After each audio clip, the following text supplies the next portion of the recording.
Walang babae na gusto ng broke na lalaki. Sabihin mo, mukha namang pera yung mga babae. Natural. Gusto mo na magandang babae, may bayad yan. Lahat may presyong dapat bayaran. Presyohan mo muna yung sarili mo. Taasan mo yung value mo. Then you attract the high value female din. No, otherwise, magstay ka muna dun sa mga mukhang daga. Luck is when opportunity meets preparation. Yung grasya, ang lawak-lawak. Yung grasya, dagat eh. Pero nung pumunta ko doon para sumalok ng grasya, ang dala-dala mo baso.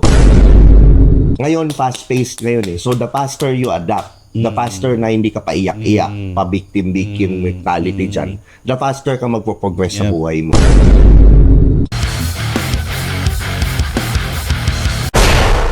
What's up mga Skynam? Nandito tayo ngayon sa Dome of the Forest, dito yan sa Silang Cavite. So sa nakikita nyo, papakita ko ngayon yung mga video, meron siyang swimming pool. Ito yung isang example ng mga rooms niya, kita nyo naman may chest siya. Ito yung kitchen, by the way, meron din siyang terrace. At the same time, ang pinakamaganda dito, yung dome na kwarto, ayan, kitang-kita nyo. At yun, syempre may massage chair pa, di ba? Marirelax ka talaga, kitang-kita mo. So, maraming salamat kay Miss Bad sa pag-sponsor nitong video na to. At ngayon, papakilala ko yung next guest natin. Yung guest natin, isa sa mga matatalik na kaibigan ko. Ito siya ay isa sa mga dating may show siya sa GMA na naging content creator. Nagma-mind reading siya. 'Di ba? Ang mind reading or or mentalist siya basically. Ang mentalist, iba yan sa magician. Kasi ang dami nagsasabi magician siya. So hindi, iba yung mentalism. Yun yung pagbasa ng isip ng mga tao. Yun lang. Siyempre, hindi ko na without further ado, papakilala ko dito sa Tio Bray Podcast na guest ay si Nomer Mindmaster. Ayun, no? First time mo nagkaroon ng guest na lalaki. Oo, guest na lalaki. Chicks mo ba ako? Yun nga eh. Pero kasi ako, yun nga, gaya ng sabi ko na once a week nagpo-post ako at least ng isang makakatulong sa mga kalalakihan ngayon. Ano yung mga tips or whatever na kumbaga, alam ko naman mga tito, naniniwala ako na hindi lang naman kabastusan ang gustong mapanood yan. Oo naman. Diba? Tayo, gusto rin natin yung may adding value, yung makakaangat sa buhay natin, magiging maayos buhay natin. In return, magkakaroon kayo ng mga chicks. Yun ang mga diyan, di ba? Pag maayos ang buhay mo, maayos din yung mga babaeng na-attract mo sa buhay mo. So, they naturally flow to you, di ba? Parang kung na-attract mo sila ng natural. Nang hindi na kailangan ng diskarte. Kasi nga, mataas yung value mo. So, Noms, syempre, parehas tayong naging pinagdaanan natin yung ako pinagdaanan ko pa kahit pa paano yung 80s, ikaw din pinagdaanan mo yung 80s, 90s tayo, medyo naging high school. So we would describe ourselves na batang 90s. Absolutely. Batang 90s, okay? So yung 90s, ang laki ng pagkakaiba niyan dito sa pamumuhay natin ngayon. Which is, ang swerte nga nung natin nung edad natin kasi naabutan natin yung nagsa-start ang internet. Correct. Nagsa-start pa lang yung mga chat-chat, di ba? Yung mga MIRC dyan, yung mga nag-MIRC. Pager, cellphone. Pager. Tapos pati yung crossline. Alam ko yon yung mga crossline sa landline. Party line, di ba? Na natin yan. Tapos napagdaanan pa natin yung ngayong social media, which is napaka-booming na ngayon.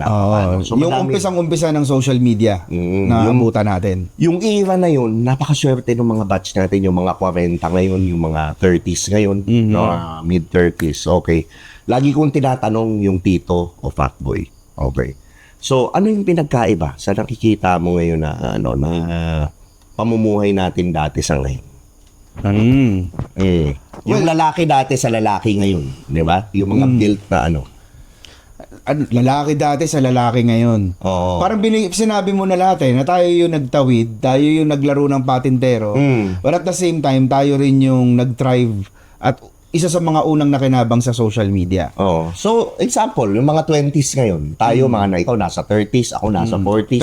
38 na ako eh. So, ano yung pinagkaiba natin? Magkaiba yung sa likawan ba? Sa pamumuhay, sa diskarte sa babae. Okay, sige, let's start with pamumuhay. Okay. Sa pamumuhay. Siyempre, tayo yung unang gumamit ng email. Naalala ko dati nung nagtatrabaho pa ako sa Makati, halimbawa may meeting ako, nasa labas. Dapat uuwi na ako. Kailangan ko pang bumalik sa bahay, sa opisina para lang makapag-email. Kasi nung mga panahon na yun, wala pang BlackBerry. Nag-umpisa ng email, BlackBerry eh. So ganun kahirap dati. Pero ngayon, syempre sa comforts ng kung nasaan ka, pwede ka mag-email. Kahit nasaan ka, pwede ka magtrabaho, 'di ba? Kaya nga nauso yung mga digital nomad ngayon. Sarap, 'di ba? Diba? Tayo basically naging digital nomad na tayo eh. Ngayon. As content creators, Oh, 'di ba? as Katulad content yan, nandito tayo sa Dome of the Forest. Weekday. Nagsushoot tayo 2:30 AM. 2:30 AM na ngayon, guys. So, yan. Pero gising na gising tayo, nakakapagtrabaho tayo. Nakakapagtrabaho tayo at the same time. So, parang trabaho ba to? Parang hindi ko na-feel na trabaho eh. Well, yung trabaho siya na nakakapaglaro tayo. Yan. Oo. Yun Minsan na-adjust mo kung ano yung tawag mo sa kanya eh. Tama ka doon eh. Parang dapat wag mong tawagin trabaho para it doesn't feel like you're working. 'Di ba? Tama 'yun. Ako naman, nandun naman ako sa kabila. Gusto ko siyang tawaging trabaho. Para maging professional. Oo, kasi I value naman yung paglalaro. Kasi kung paglalaro siya tapos puro ka na lang laro, yung trabaho, yung mismong paglalaro, nababurnout ako. So, pinapalit-palit ko yung tawag. So, treating this as if it is your business. Oo. Yes. Tama namang mindset yun. Parehas din. So, okay. So, yun. Pinagkakaiba email. Sabihin na natin the way they handle themselves, ano yung pinagkakaiba ng ano? Ngayon kasi, ang napansin ko parang you're always walking on eggshells eh. Meaning to say, maingat ka dapat sa pagsasalita mo. Kasi yung mga tao easily triggered. 'Di ba? Easily triggered yung mga tao. Katakot-takot dapat na euphemisms ang gagawin mo. Meaning, euphemism, yung halimbawa, bago ko sabihin sa'yo to, o wag ka ma-offend.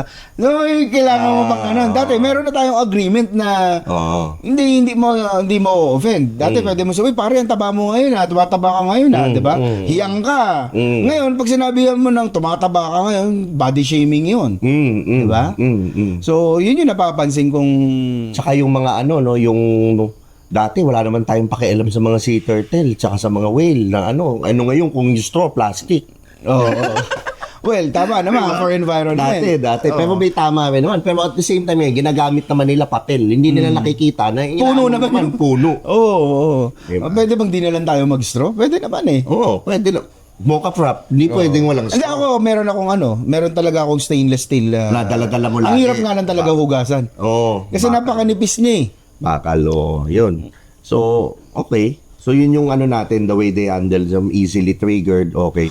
Isa din sa mga napapansin ko, yung mga lalaki ngayon, parang, ang hirap na ang dali nilang sumuko sa mga bagay. Yung parang ang dali nilang, hindi sila sanay sa adversity. Yung adversity quotient, medyo mababa. Ang mini-measure ngayon, hindi na lang emotional quotient, spiritual quotient, intelligence quotient. Meron na rin ang mga psychologists ngayon na adversarial quotient. They have it, parang meron na silang statistics for that. Na apparently, yung generation na mas bata ngayon, mahina ang resiliency, mahina sa adversaries o sa pag-handle ng mga challenges in life. Sa tingin mo, bakit? Kasi everything comes easy now eh. Mismo. 'Di ba? Kailangan mo ng pagkain, tawag ka ng pa-deliver ka. Pa-deliver. 'Di ba? Kailangan mo ng babae. Pa-deliver ka. Nawawala yung essence ng Ganun ba? Hindi ko alam. Nade-deliver ba ngayon? Andiyan na nga, naghihintay na yung sa'yo. May initinid ba? Joke lang. Yun nga, madali na masyado lahat ngayon. Ang dami, even yung tinatawag na opportunities, sa totoo lang, napakadami ng opportunities eh. 'Di ba? May problema na lang sa'yo pag sinabi mong hindi ka nakakakita ng opportunity. Ang problema nga nun, ina-anxiety pa sila. Parang walang opportunity, walang ang bagal ng growth. Mga ganon, di ba? Yung ganon sila. Para kasing pag-workout yan eh, di ba? Pag nag-workout ka, mas lumalakas ka, di ba? Oo. Bumukha akong daw nag-workout. Once a week lang ako magbuhat. Pero, ibig ko sabihin, yung mga tao ngayon, wala masyadong pagde-develop ng life stamina. Hindi ba dahil ito kasi hindi sila napalo? Yung mga ganon, isa pa yun, no? Pwede. May contribution, sa Oo. totoo lang, may Oo. contribution na hindi sila napalo or... Pero kung iisipin mo, kasi lumaki tayo sa takot eh. Oo. Mismo. Lumaki tayo sa takot and dahil dun sa takot na yon, natututo tayong ahead of time mag-prepare. Ahead of time, kumbaga ang motivation natin, dalawa kasi yung pwedeng motivation mo eh. Yung tinatawag na carrot and stick. It's either you dangle a carrot in front of the donkey para gumalaw siya or paluin mo siya para gumalaw siya. So tayo medyo nandun tayo sa while napalo tayo, meron ding contribution yung na-motivate din tayo ng mga magulang natin. Pero yun nga, medyo yun yung nawawala ngayon, yung palo. Let's say, Napagalitan ng kaunti, child abuse na. I'm not advocating for palo, but Yeah. pero ako nakita ko yung May value yung mabuting idinulot nun. Rather than sabihin nating masama yun. Yes. Oo. Yes. Meron din eh. Meron din siyang yung meron kang onting takot sa parents mo. Respeto. Although, pwede rin naman kahit hindi mo pinapalo yung anak mo, inirespeto ka. May paraan din eh. May paraan. Diyan pumapasok yung pinag-usapan natin sa yung coexist podcast natin. Yung power versus strength. Oo. O power versus force. Oo. 'Di ba? Pag sinabi mong force, pinipersa mo yung halimbawa sa parenting, 'di ba? Pag yung nanay sumisigaw, force 'yon. 'Di ba? Tama. Pero kung yung nanay mahinahon magsalita, pero sinusunod siya. Kasi hininto siya, nag-pattern interrupt siya. That's power. Diba? So, sa buhay ngayon, ma-apply mo rin yung power versus force. Develop strength, so that way meron kang power. And how do you develop strength? I-equip mo yung sarili mo ng maraming abilities. Mag-aral ka. Ang daming opportunities, pero ready ka ba dun sa mga opportunities na yun? Kumbaga, ang daming listing ng bakanteng trabaho. Pero ang skill set mo naman, hindi ako nagmamata. Halimbawa, pang janitor. Hindi mo makikita yun as opportunity. Tama. Walang nothing wrong about being janitor, but you get what I mean. Diba? You develop strength so that way meron kang power. Ang kagandahan nun, when you develop strength at meron kang power, merong mga instances in life na ang i-require naman sa'yo to use force. Diba? Yun na yung pag meron kang adversaries. Tama. Diba? Meron kang may malaking challenge in life mo sa buhay mo. Diba? Kailangan mo mag-produce ng malaking pera sa madaling panahon. Now you have force. Now you have power. And then of course, you can also use force. Meaning, dito mo ipapasok yung todong hustle. Diba? Ako kasi daw naniniwala na dapat araw-araw hustle eh. Diba? Parang yun kasi yung napoprogram right now sa atin na hustle is diba? Hustle is ano yung quote nila? Dreams are free, hustle sold separately. Diba? Saka hindi rin ako naniniwala na ngayon, dati ganun eh. Pero ngayon hindi na rin ako naniniwala na kailangan mong humasel para humataw. I don't call it hustle, I call it aligned action. Aligned action meaning, aligned action, yung mga ginagawa mo ba aligned sa goals mo? Yung the way you live your life, is it aligned sa mga gusto mong mangyari sa buhay mo? So parang sa akin yun yung pag ginagawa mo yun without thinking about money, without thinking about the result, kusa siyang lumalapit. Ina-attract mo yung mga bagay sa'yo. So parang tama. May naalala ko, may isa akong kaibigan. Itong kaibigan, bibigyan ko kayo ng background. Learn from the story. Hindi to atake dun sa kaibigan ko. In fact, I consider him a friend. Hindi ko siya papangalanan. Pero itong kaibigan ko na to, for the long... Pangalanan na lang natin Jerome Ducot. Hindi. Yun. Shoutout kay James Ducot, kaibigan ko yung putol niya. No. Stage 1. Hindi siya to. Kaibigan ko, ibang kaibigan ko to. Yung kaibigan ko na to, for the longest time, umaasa siya sa mga matrona. Umaasa siya. Pogi Pogi. Umaasa sa mga matrona. So yun yung kabuhayan niya. If you can call it kabuhayan. Ngayon, ito siya, medyo namumulat siya, nag-awakening. Pero, ngayon, nag-message siya sa akin na, ay, ganito pala yung yung awakening. Kuya Nom, sabi niya gano'n. Ang awakening pala is dumadami yung circle mo, yung mga kaibigan mong matataas na na value na tao. Sabi ko, Yes, yes, yes. So sabi ko, yes, so tama. Value is not just money. Ang sinasabi ko, value is yun yung mga taong as simple as ina-uplift ka. Maraming skills. Maraming Halimbawa, skills si AJ, yung nagka-camera sa atin, ang daming skills niya. Daming skills sa mga tumbling sa pansit. Mataas yung value niyan. Kaya niyan mag-pole dancing ng pabaligtad. Yun, isa pa yun.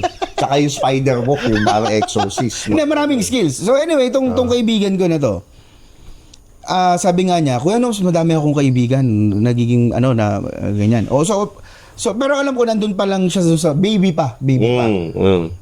It's not a judgment. Baby pa lang nga siya sa sabi niya sa akin, so paano ginagawa mo? Marami kang kaibigan niya. Ganun pala yun, no? Kakaibiganin mo lang sila, no? Parang, bubula-bulahin mo sila, sabi niya gano'n. Yun yung sabi niya sa akin. Okay, so, bumukas, tawag dito, clearly bumukas na yung opportunities para sa kanya. Pero, dahil nga, for the longest time, ang skill set niya is yung pagsasayaw.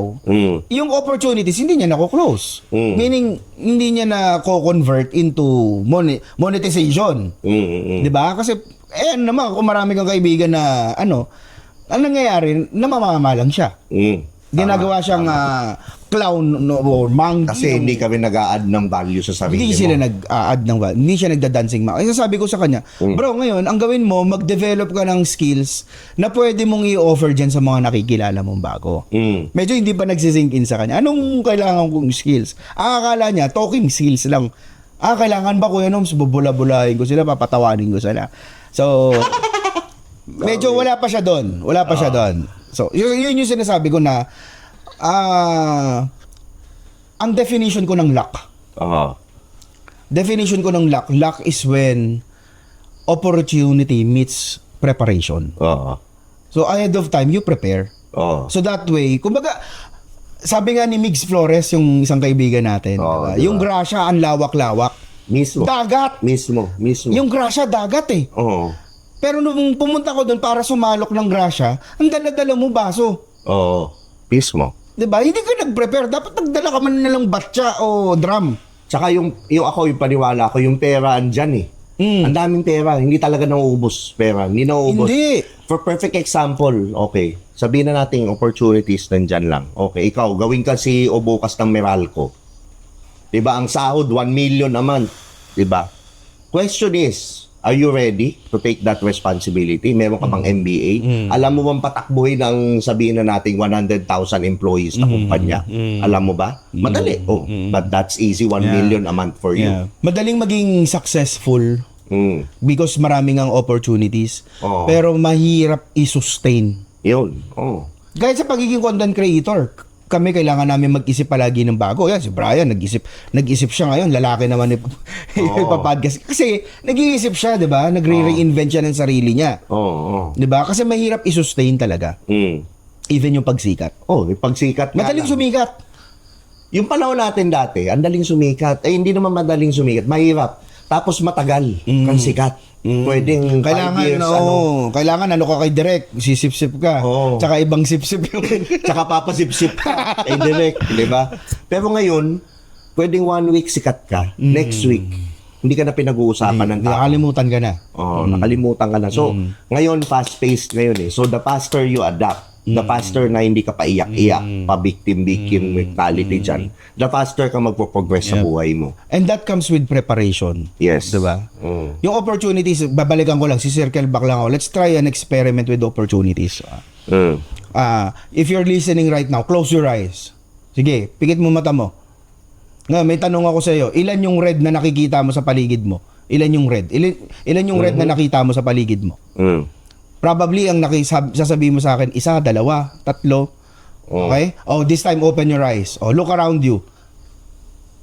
'Di ba dumadami yung pula? Okay? 'Di ba dumadami yung pula? Close your eyes again. Ang next na tanong ko, ilan yung green?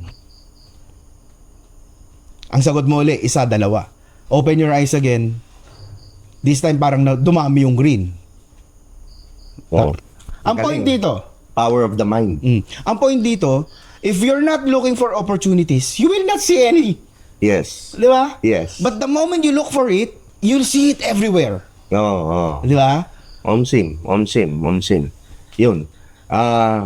So sa nakikita mo ngayon, let's go to, for example, if you're a single man right now, if you're a man, how do you attract beautiful things in life? That beautiful girlfriend, that beautiful house, that beautiful car, that beautiful ano. Let's start with girlfriend. Yan ang gusto naman mapanood ng mga yan. Bakit nga ba nagtatrabaho lalaki? Bakit nagsisikap ang mga lalaki? Hindi naman sa pag-ano, pero yung katotohanan yan, para magkaroon ka ng mga magandang babae. Di ba? Kasi otherwise, kung hindi ka naman, ito yun eh. Ito yung paulit-ulit na sabihin ko ulit. Yung kay Chloe, yung interview ko kay Chloe, pinili niya mayaman na jutes. Ang sa akin, ang mayaman never magiging jutes. Kasi may pera ka eh. That's even hindi ko sinasabing pero it is what it is. Nandito tayo sa mundo, walang babae na gusto ng broke na lalaki. Tapos rin, at the same time doon, yung yun talaga yung buhay. Huwag na kayong magpa-victim. Huwag na kayong na sasabihin mo, mukha namang pera yung mga babae. Natural. Gusto mo na magandang babae, may bayad yan. May gasto. Hindi ko sinasabing bayaran. Pero lahat may presyong dapat bayaran. Ano yung presyong kailangan mong bayaran? Value comes with price. Yes. Kailangan mo muna ang presyon mo. Presyon mo muna yung sarili mo. Taasan mo yung value mo. Then you attract the high value female din sa buhay mo. Otherwise, magstay ka muna dun sa mga mukhang daga. Gusto mong di ba? Yan yung nangyayari sa totoong buhay ngayon, di ba? Hindi natin maikakaila yan. Ngayon may magbibiter-biter dyan, magko-comment, hindi kailangan ng yan. Ng pera. Di okay lang. Sige, magstay ka. Di ba? Pero sa totoo lang, kung magiging scientific tayo dyan sa sinabi ni proposition ni Brian na yung women nag-gravitate sa lalaking mataas ang value. High value. Now, scientifically speaking, meron tayong hardwired connections. Even up to our caveman days. Caveman. Diba? Caveman to. Dito na tayo sa the game na to. The game.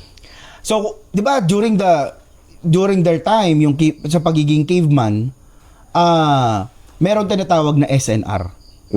SNR. Meaning ng SNR, survival and replication. Okay?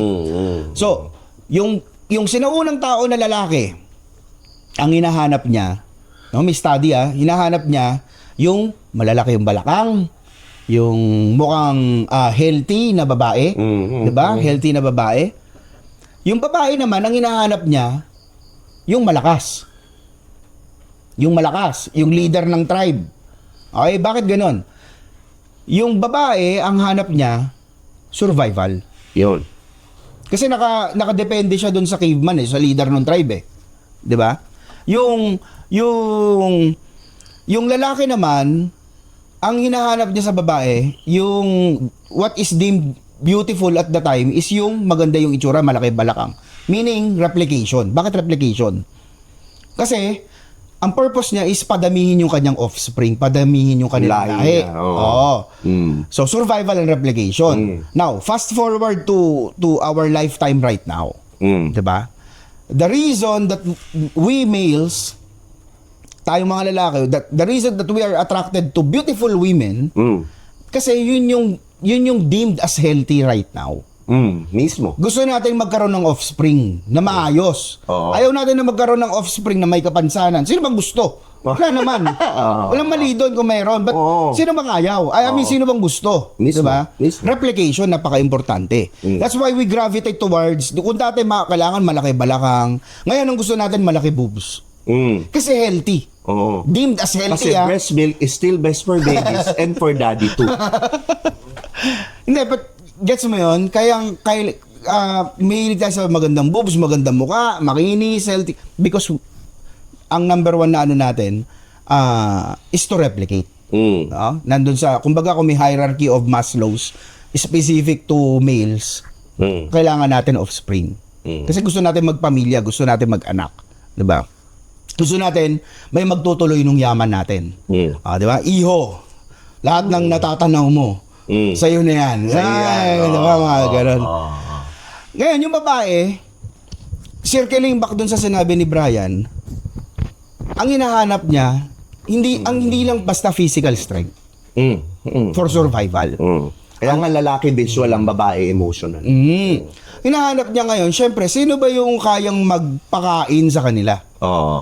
Ng mga anak. Sino yung kaya mag-provide? So, you could say na other than value, naghahanap din sila ng security. 'Di ba? Kasi katulad noon before yung sa caveman, nahanapin nila yung leader ng tribe kasi nga kaya silang ipagtanggol sa ibang tribo or sa mga wild animals, 'di ba? Mga saber folk. So ngayon we translate naman yung ganun sa maganda yung trabaho. Magkaiba yung madaming pera sa maraming sources ng pera. Kasi baka hand me down lang yung pera eh. Minsan hindi nasusustain, 'di ba? Kaya napaka-importante sa mga babae na yung mga ibang kaibigan natin babae, pag nakakausap natin, ang sinasabi nila, minsan hindi importante sa kanila na mayaman na ngayon. Pero napaka-importante na may pangarap. At nakikita nila na yung lalaki na yun may ginagawa para maabot yung pangarap. Mismo. 'Di ba? Mismo. So kung ikaw babae ka, nakikinig ka ngayon, 'di ba? Gusto mo makarinig dun sa date mo na someday ang pangarap ko ganito, 'di ba? Tapos nakaka-in love 'yun na magiging part ka ng pangarap nila na 'yon. 'Di ba? Because at the end of the day, maraming babae ang gusto maging housewife. 'Di ba? Maging housewife, yun yung essence of being a woman eh. Yung mag-alaga ka ng pamilya, o ngayon may matitrigger na naman. Hindi, women empowerment. O, women empowerment. Yun. Yun, sa akin, women empowerment, sa akin, propaganda ang women empowerment for me. Bakit? Kasi ang women is made to be taken care of by a healed man or healed masculine na lalaki. So, ang babae is meant to take care of the man and to take care of the offspring. Pero hindi ko kayo masisisi. Children, children. Hindi ko kayo masisisi. Bakit nga naman kayo kailangan importante rin yung alam mo yung value mo. Bakit ka nga naman magsesettle sa lalaki na puro lang game sa bahay, puro lang pagjujut sa bahay, 'di ba? Tapos yung mga gimmick ng gimmick, tapos babaero pa, wala nang trabaho, babaero pa. Bakit ka nga naman magsi-stick doon? Ngayon, dahil doon sa ganun nga, ang napangasawa niya, for example, si babae, ngayon, magsusumikap. Kasi mamamatay sila ng anak niya eh. Kaya nagkakaroon ng strong women. Magmamatay sila eh. So nagsumikap, itong mga nagsumikap na babae, naging CEO. Naging umangat sa buhay, naiwan si lalaki. Climbing up the corporate ladder. Walang masama doon. Nothing against. Ako saludo ko doon. Pero ang sa akin lang kasi, parehas may problema eh. Yung babae, nangyari sa kanya yan kasi ang ugat talaga, may kasalanan yan, hindi naman sa may kasalanan yan, mga lalaki. Kasi ang daming weak na lalaki ngayon, yun yung totoo. Real talk. Ang society natin ngayon, weak men, strong women, nagkakaroon ng imbalance. Yun. Bakit may weak men? Libre ang yun nga, dahil madali lahat. Circling back, ang dali lahat ngayon. Kaya nagiging mahihina yung mga lalaki. Ako naman, kaya ako rin ginagawa yung mga content na ganito, yung mga niyan. Kasi ako, I firmly believe, majority of my followers are titos. And titos, mostly, pagod yan magtrabaho. Pagod yan maging tatay. Pagod yan minsan na dun sa asawa nila na puro nai-stress yan sa buhay. Hindi naman sa nanonood sila ng content ko. On my content man lang, mapatawa ko sila. Kahit paano, yun lang na make life easier. Pero itong mga content na to, it's to sa mga ginagawa ko as giving back to you guys din na para makapagbigay ng value, ng advice. Also din dun sa mga batang mga Ang problema ng society natin ngayon, ayun nga, weak yung lalaki. O basta granted sabihin natin yung lalaki nagtatrabaho. Tapos yung babae nagtatrabaho din. So dalawa na yung natataksan. Yun, isa pa. Dalawa yung natataksan. Yung bata, naiwan sa yaya. Naiwan sa yaya. Mas madaling kontrolin kasi nandun na yung bata, nasa iPad na lang nila. Mismo. Diba? Madali nang ma-brainwash. It's all about control. All about Akala nyo ba ini-empower kayo ng mga society, ng gobyerno? Dahil kayo na kumaga pa-oppressed kayo ng lalaki. Hindi. Ginagawa rin nila yan for their own gain. Para dun sa gobyerno, dalawa makukuha na tax. At the same time, yung mga anak natin, lalaking brainwash. Yun talaga yung totoo, napakaseryoso itong podcast. Palalim ng palalim. Exist? Ikaw ba yan? Tsaka pagka weak yung mga lalaki, hindi yan magre-revolt against the system. So ano ba yung norms sa akin, para sa'yo, bago ako magsalita, ano yung para sa'yo, ano yung definition ng hindi weak na lalaki? Ano siya? At paano ka hindi magiging, what are if you are weak na lalaki, hindi pa uli lahat, what are the steps that you can take to be that man na high value man? Okay. Kung para magkaroon ng change, it starts with awareness. Awareness na is there a need to change? Yes. Oh. And also acknowledgement. Am I in Yeah. Di ba? Am I in shit? Acknowledgement. Oo. Yeah. Am I in shit? Or... Gusto ko ba yung buhay ko? Gusto ko ba yung coaching dinadrive ko? Gusto ko ba yung bahay ko? Masaya ba ako sa asawa ko? Kung may kotse ka pa nga eh. Masaya ka ba na wala kang kotse? Yun. So, masaya ba ako dito? If yes, then okay, by all means, stay the same. Pero kung hindi, boom. Yun. Okay. So, awareness na merong need para i-change yung situation mo. Awareness ng yung current skill sets and abilities ko ba is at par with the very fast-paced world that we live in right now. Kasi kung ang skill set mo, for example, katulad na banggit ko kanina yung BlackBerry, hindi na sila nag-innovate. They sat on their laurels na dahil maraming gumagamit ng phones nila, nag-stick na lang sila na physical keyboard, makakapag-email. Yun lang yung skill set niya, hindi na siya nag-evolve. So, are you evolving? And sulat mo, ano yung mga skill sets mo para magkaroon ka ng awareness? Ano yung mga skill sets mo? Ngayon, yung skill sets mo, relevant pa ba sa mundo right now? For example, ako ang tinapos ko, programming. Pero dahil 38 na ako, you can have an idea kung ano yung pinag-aralan namin. Ang itinuro sa amin na programming, COBOL. COBOL programming, hindi man lang C++, hindi man lang JavaScript. Wala nang gumagamit ng COBOL ngayon. Meron siguro mga lumang bangko. No, yung tunog pala, parang tunog-tugol. Baka hindi nga nila alam kung ano yung COBOL programming. Ang galing ko sa COBOL programming Pero hindi ko nagamit. Every day in my life, pagdating ko sa kama, pagtapos kong magdasal, Lord. Hindi, paano mo naman gagamitin sa kama yung COBOL? Di ba tino yung ginagamit doon? Magpapasasabihin ko, isang araw na naman ang lumipas na hindi ko nagamit ang COBOL programming. So ang point, innovate, reinvent yourself. Yes. Yan yung preparation. Diba? And then, as you do that, nakikita mo, nagmamatch ka dun sa mga opportunities. Diba? Yung opportunities hindi pupunta sa'yo. Hindi lalapit sa'yo. You have to go out there and find them. Look for them. Or, on the other hand naman ako, dahil siyempre naniniwala tayo sa yung opportunities lumalapag when you're ready din. Lumalapag sa'yo. There's some divine or na ilalapag sa'yo yung opportunity when you're open and when you're ready to receive it. Yeah. But, the question minsan, di ba, do you have the eyes to see them? Diba? Meron ganun. Are you taking the aligned action? Ilalagay mo ba yung energy mo sa pag-develop mo sa sarili? Yeah. Diba? Study the internet. Ang daming opportunities sa e-commerce right now. Kahit ano pwede mong ibenta sa affiliate internet marketing nga sa TikTok, napakaraming kumikita. Alam mo ba may mga content creators sa TikTok na mga bata, wala pang 30 years old Nakausap ko yung isang taga TikTok, yung isang manager ng may position sa TikTok. May mga bata daw doon na kumikita ng 17 million a month. Di ba? Siyempre, di ba sa normal na Pilipino, isipin mo 17 million. Nako, ano yan? Pusher yan. Ano yan? Ganyan, di ba? May mga kumikita nun. May kumikita nga 1 million a day. Pag umingkris yung number mo sa utak mo nang kaya mong kitaing pera, doon nag-iiba yung benchmark. Pero kung meron kang guilt na, ang mga mayayaman, masasama yan, laging tulisan. Paano? Mga pelikula natin. Paquito Diaz, mayaman. Fernando po, mahirap. Mahirap lagi yung bida. Masyadong ni-romanticize yung idea na yung mahirap. Pagiging mahirap. Masyadong na-romanticize yung pag mahirap, mabuti. Mara Clara, for example, yung archetype. Si Mara, mahirap, pero mabait. Si Clara, mayaman, pero sutil.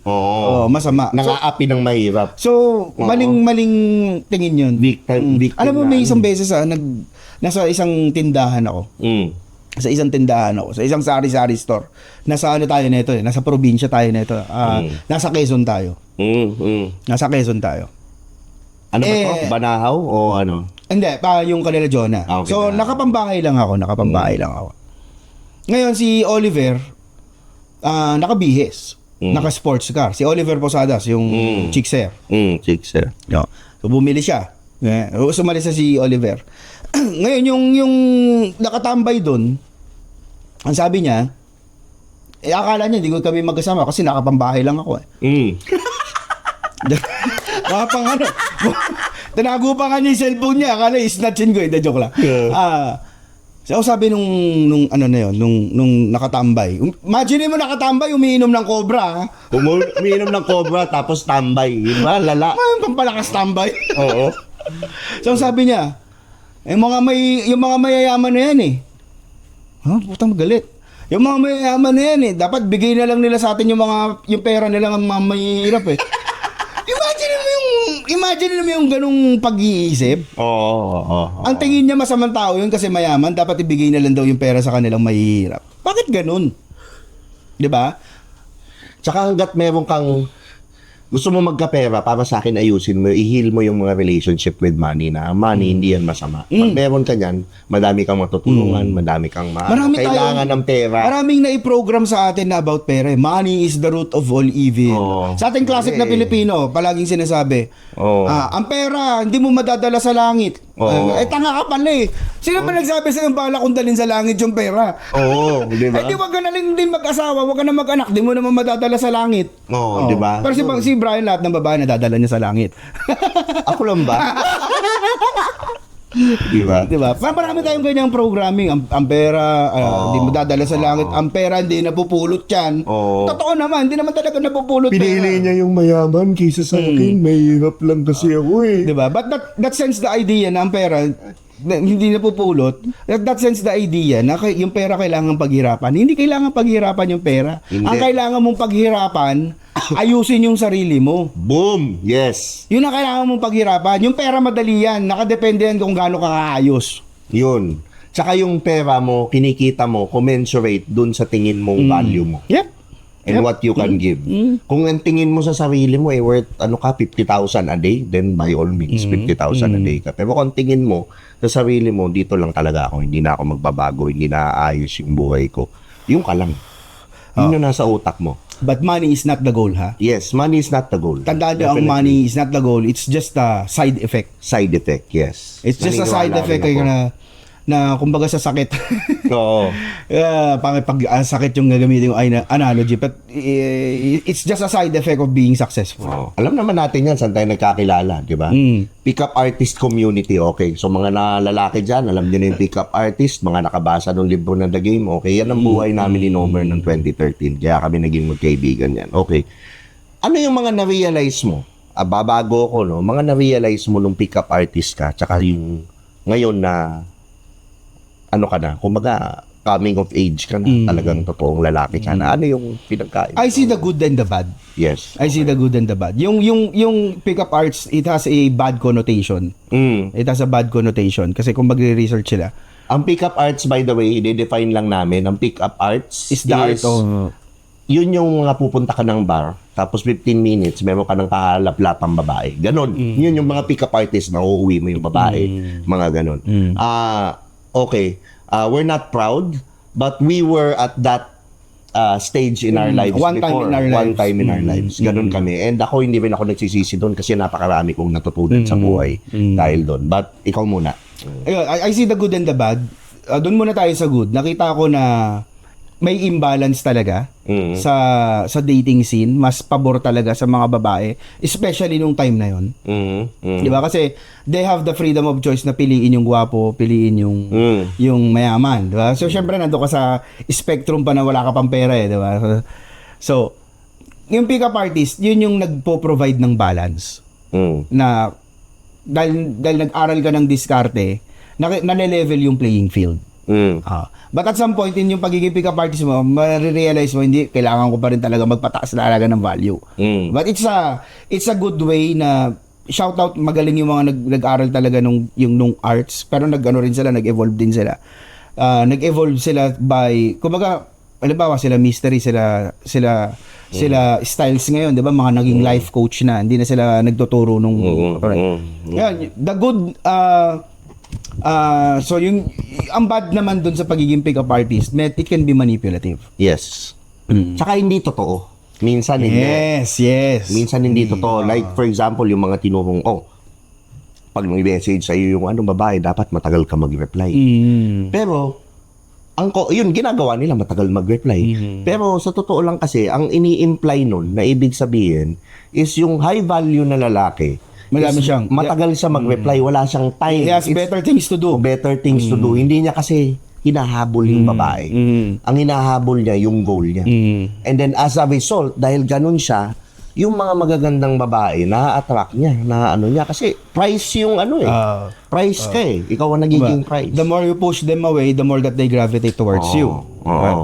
So yun yung isa sa mga magagandang lesson ng PUA. But mostly kasi talaga medyo may manipulative, tsaka hindi sa totoo. Okay. So ngayon, bakit mo pala siya na-bring up?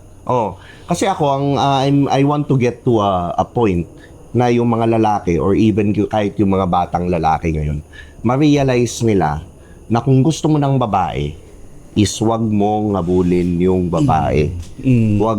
Wag yun ang end goal mo. Bumalik ka sa'yo. Ako kasi naniniwala ako na pag mahal mo yung sarili mo, binibigyan mo ng value yung sarili mo, nag-aaral ka, you're pursuing your goal, you're very passionate about, like for me, for example, I'm very passionate about content creation. Kung I'm passionate about music, pag doon ka nag-focus, nagugulat ka na lang, saan galing to? Saan galing to? Saan galing yung ganyan, di ba? So parang, kung gusto mo ng babae, ulitin ko ulit, huwag mong ngabulin ang yung boy natin 20 years ago, no? Oo. Tsaka yung kumbaga, hindi mo kailangan ding bilhin yung babae. Para sa akin, yun ang nakakatakot ngayon eh. Kasi yung mga babae ngayon, materialistic na. Sa totoo lang talaga. Hindi ko naman sila masisisi. I'm not judging them. Pero it is what it is. Ganun na talaga. And karamihan ng mga lalaki naman, dahil lang pera lang meron sila, for example, may mga ganun, it exists. Pera lang meron sila, nagagamit nila yun, nababayaran nila yung babae. Pero is that the love that you want in your life? Maybe not. Diba? It shows na nagbabayad ka ng babae, it shows na hindi mo mahal sarili mo. Hindi mo mahal sarili mo. Oo. Diba? Na parang It all kailangan boils mo down. magbayad eh. Kahit yung hindi naman ako sa nagja-judge din sa mga gumagawa. Alam ko naman may reason yan. Ba't nyo ginagawa yung PR, yung binabayaran kayo para sa company. Ako kasi parang hindi naman sa ang pathetic. Pathetic, no? Medyo pathetic. Pathetic. Ako, maamin naman ako, ang dami kong kalokohan. Nagpunta na ako ng mga massage parlor, mga ganyan. Pero never ako nagbayad ng pera para sa company ng babae. Never kong ginawa yun. At hindi ko kailangan gawin yun, lalo na ngayon. Sorry, pero yun yung totoo. Diba? So, yun. Magpainom ka. Okay lang naman yun, diba? Or magpakain kayo, or... Tsaka siguro yung yung mga lalaki, kailangan din nilang matutunan kumausap ng magandang babae Ayun na nga. normal. Yun nga. Na hindi mo siya nilalagay sa pedestal na maganda ako. Yun ang tinuturo ko sa anak ko eh. Mo? Makipag-usap ka sa magandang babae na as if you're just talking to a friend. Normal. Wala kang hinahabol na goal. Kasi lahat ng lalaki ngayon, ang goal, pag kumausap ng lalaki, ang goal, ganun eh. Pero kung kinausap mo siyang normal, na parang tao, normal na yun yung nag-iiba sa mga tunay na lalaki. Yep. Parang ganun eh. So, which is actually, after all, normal, lahat naman sila normal na babae at the end of the day. Yes. And stop acting na they have more value than you. Oo. In fact, walang mas mataas na value inherently sa atin. Oo. Diba? Katulad yan. May mga sinasabi tayo. Meron tayong naging kaibigan, content creator din, nagka-jowa. Sikat din yung jowa. Maganda. Parang feeling niya, unworthy siya doon sa Pero kung titingnan mo, mas una naman siyang sikat kaysa doon. Wala pa niyan, meron ka na. Yeah. Diba? Actually, yung value, minsan nagiging perceived value. Oo. Dahil ang perception niya sa sarili niya, bababa. Oo. Hindi ko napapangalanan yun, pero yun. Diba?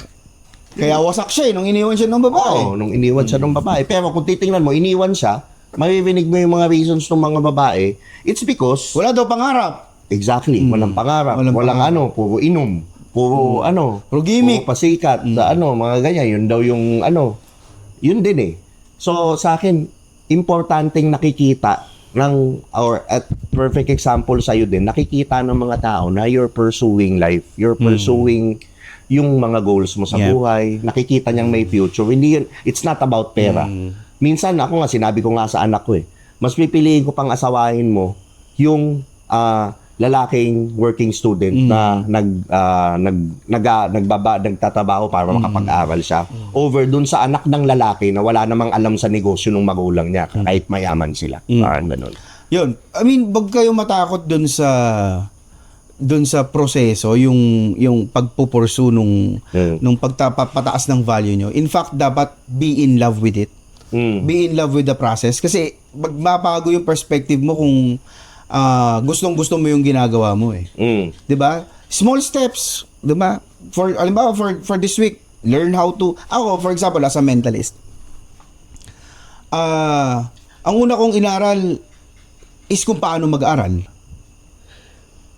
Meaning inaral ko kung paano mag-function yung utak ng tao. Boom.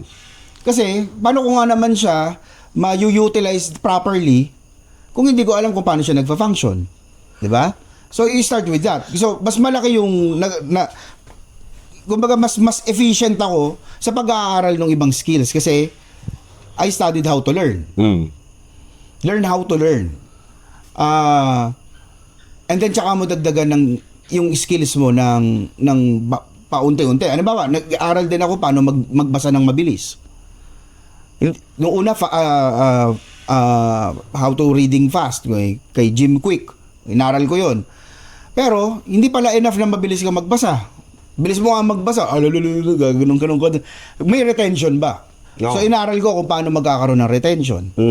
So that way nung equip na ako ng mga ganong skills, pag-aralan ko ng kaunti yung halimbawa inaral ko content creation. Saglit lang. Saglit ko lang inaral yung content creation kasi alam ko na kung paano siya aaralin. So kumbaga learn the frameworks. 'Di ba? Learn the framework. Kumbaga sa bahay, hindi ka naman basta-basta magtatayo ng bahay 'Di ba?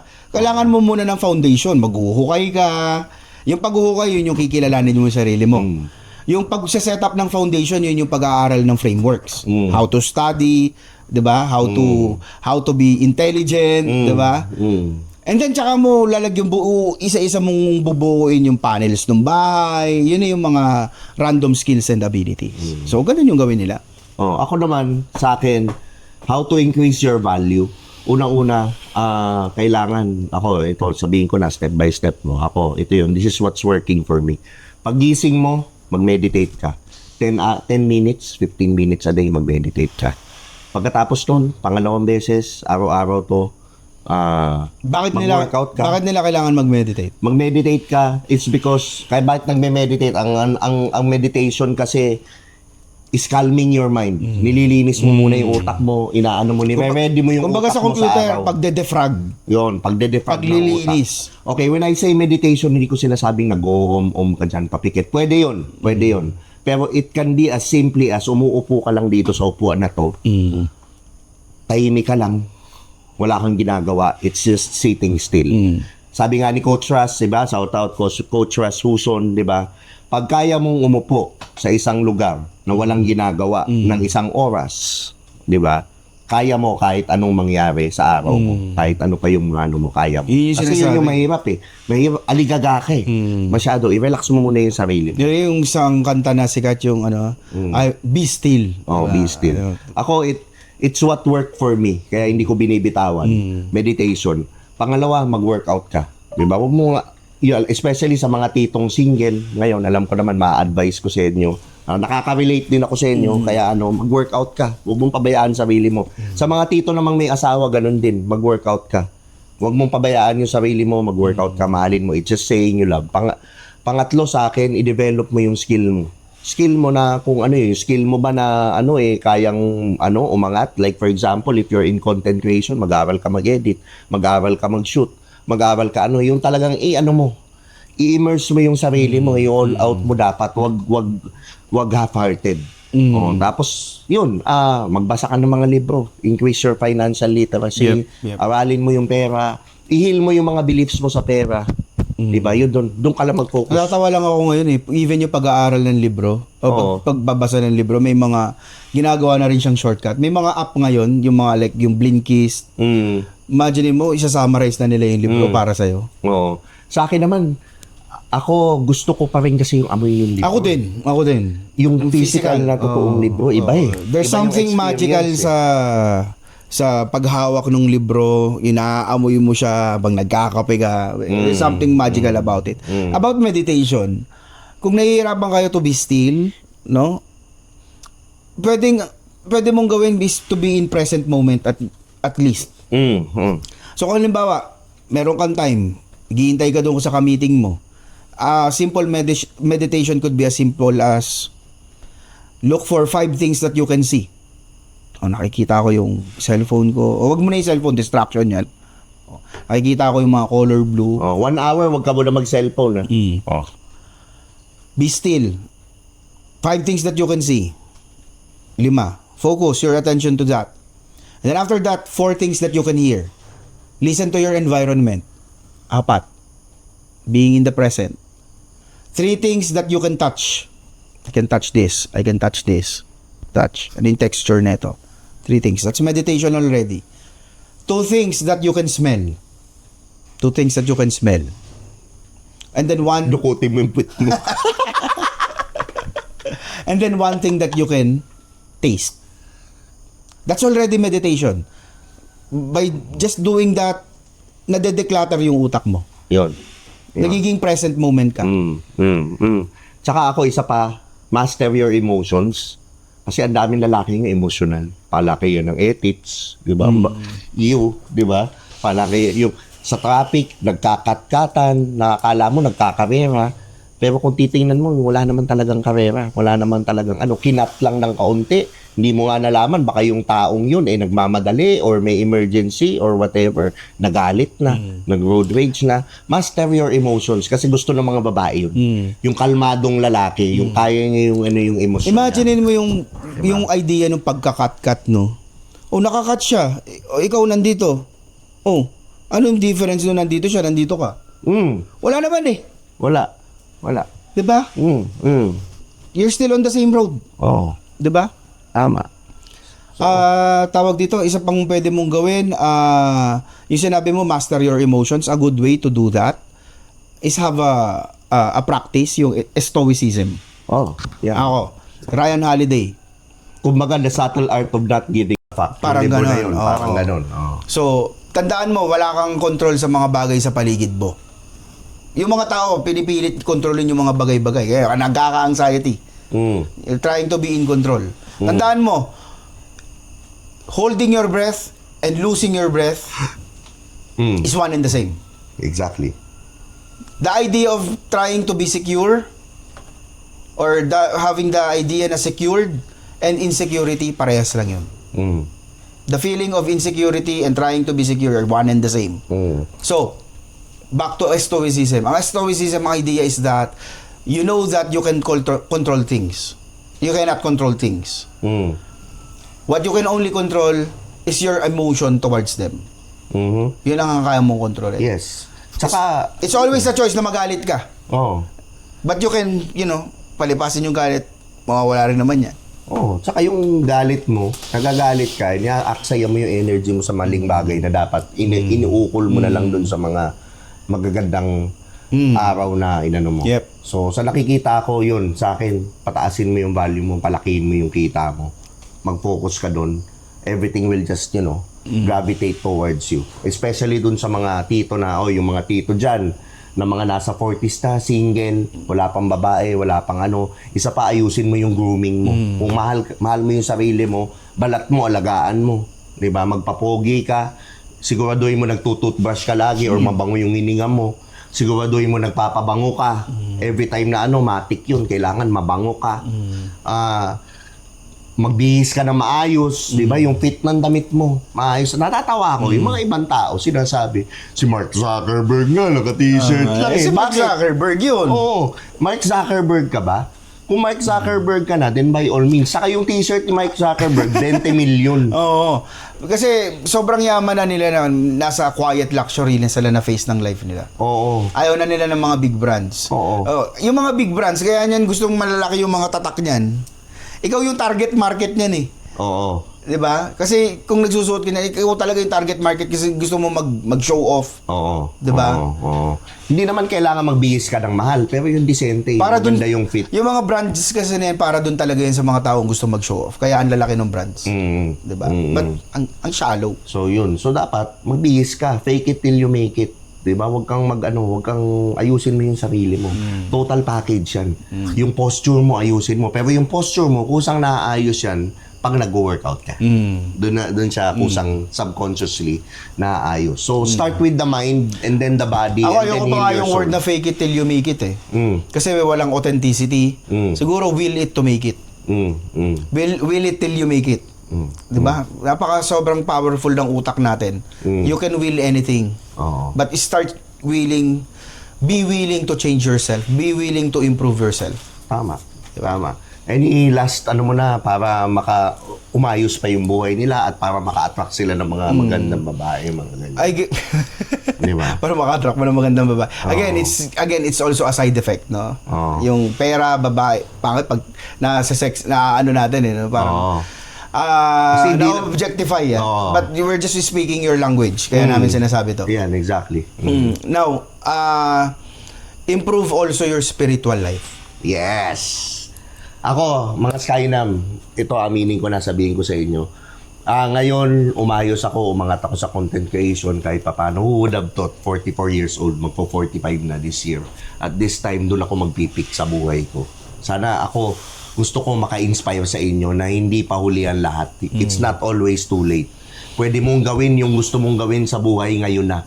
Now is the right time na magawa mo yung mga gusto mo sa buhay. Improve your spiritual life. Ayusin mo ako, binibigay ko lahat to sa spiritual life ko. When I say spiritual life, this is not religion. I am still Catholic, but I practice more on spirituality, and that's meditation, that's healing your traumas, and that's learning to understand The that law of everything actually starts from you. Pag maayos ka, maayos lahat ng reality mo sa paligid mo. Yeah. Yung outside reality mo is only a reflection of what's already going on inside. Ang pangit ng ugali mo, you keep on attracting yung mga pangit na bagay sa buhay mo. No, pangit na babae or pwedeng maganda pero pangit yung ugali, 'di ba? Tinotoxic ka naman. So, kumbaga, instead of manifesting the perfect person into your life, be the perfect person first. Yes, tama. The universe is always obliged and happily and willing to match it. So meaning, paayusin mo yung loob mo. Again, spiritual life.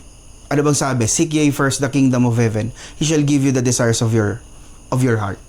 Diba? Kung nahanap mo na siya sa loob mo, lahat makakukuha mo. Ang kingdom of heaven, guys, it's you. It's inside of you. It's already here. Heaven is already here. But do you have the awareness to see it? Masasabi ko lang sana lahat kayo maging kasing sarap yung buhay katulad ng buhay namin. Yun ang wini-wish ko sa inyo. Maranasan nyo to. Diba? Iba siya. Napakaganda ng prayer ni Don Soriano, no? Ang ganda. Na parang based upon sa prayer ni Saint Anthony of Aquinas. His prayer went like, I don't wanna butcher this. I'll hold the moment. Okay, yun. Sabi niya, ang prayer niya, Lord, make my life beautiful such that they see you in me. Diba? Diba? Regardless of your religion, if you're helping people, if you're loving yourself, loving yung Diyos, and loving your neighbor, wala eh. Diba? Yun ang yun matutuwa si God sa iyo. Diba? Yeah. Yan kasi nagiging beacon ka ng blessing sa ibang tao. Exactly. Diba? Ayun lang. So, maraming salamat. Ang gandang episode ito. Sana pinanood nyo sa mga taong nanood. Maraming salamat sa mga taong nagstay. At babalik din tayo sa regular programming natin. Okay, mag-alala. Aalis ako. Within the next few videos. Pero ito sana nakatulong sa inyo. Mag-subscribe kayo sa Spotify ko. Subscribe din dito sa YouTube. I-like and share nyo din. Mag-comment kayo. 'Di ba? Para makakatulong yan sa akin sa algorithm. O i-comment nyo yung iba nyo pang mga tips kung paano maging maayos na lalaki at kung paano Let's learn from each other. Yun, i-comment nyo. Let's learn. And kung gusto niyo ng mga ganitong topic, meron kami isang podcast ni Brian na basically ganito yung pinag-uusapan. It's Coexist Podcast. Coexist Podcast, hanapin nyo sa YouTube and Spotify. Yun din. Meron din kami sa Instagram, meron din kami sa Facebook, meron kami sa TikTok. Yun lang. Namaste. Okay. Namaste. Babaero, babaero, babaero daw ako. Sinong may sa